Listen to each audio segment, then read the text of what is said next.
practicing 6s and 8s, we started with Suzy Q's, and we did it like this. We talked about how Suzy Q's are nothing more than, well, it's a little bit more, but in essence, it's just walking, one foot in front of the other, walking, and then the other foot in front of the other, and walking to one side. Then we added in the different pieces. We talked about how your back foot is on the ball of your foot. Your front foot is going to be rotating on the heel. You can still keep your foot on the ground for style, but you're still rotating on that heel. So we're going in pigeon-toed. When we step out, we rotate. We step out with one foot. We rotate our front foot on the heel. So we do this step out, out, out, and out. And we did a pattern tonight.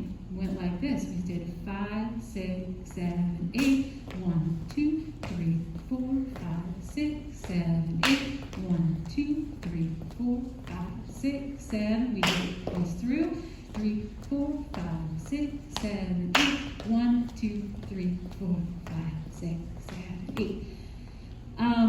If this hurts your knees, just stick with this for now. Don't twist if it's sticky or hurts your knees. And practice these nice and slow. Sometimes it can help just to practice just that rotation to start, and then start adding in that stepping out and rotating. So that's the idea there. Then we took the idea we were talking about last week of 8-count circles, and we did a 6-count circle. You guys have all done that in your A-level classes. It was just putting kind of different idea on it, where you're just stepping right in front as a lead, and you're taking your follow right with you to make it into a 6-count circle. We talked a little bit about the flow that's then created into something like a send out. Leads, you want to make sure you extend that arm. Follows, you move all the way into it so it feels like a very nice flow into that send out. So you've got an 8-count circle now from last week that we were talking about, and you've got your 6-count circle. Then from there, we did tuck turns.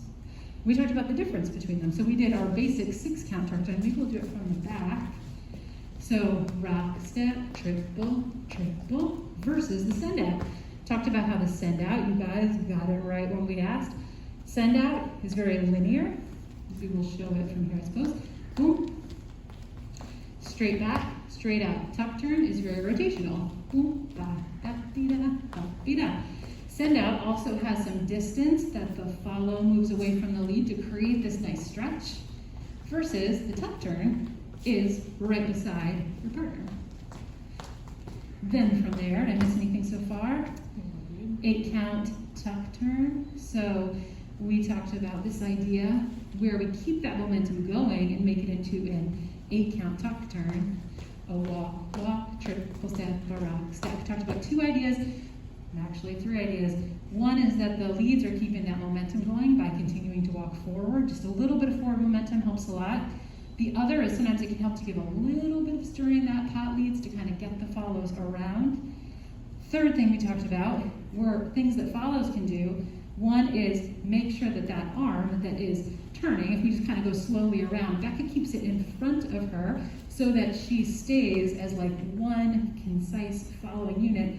If that arm goes back, it's going to make her lag behind. So she wants the arm to stay with her body and stay with that footwork. And then the other thing I realized at the end that we didn't talk too much about is follows footwork.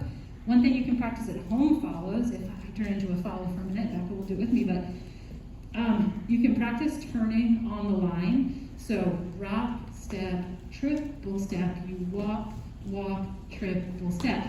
I was realizing at the end of class that some follows were rock, step, triple, and they just weren't quite moving themselves around. That could have been partially leads not giving that momentum, but follows, you want to make sure if you're getting that momentum that you actually rotate as you step down the line. Were those all of the things? I think so. Did a good job. That's it.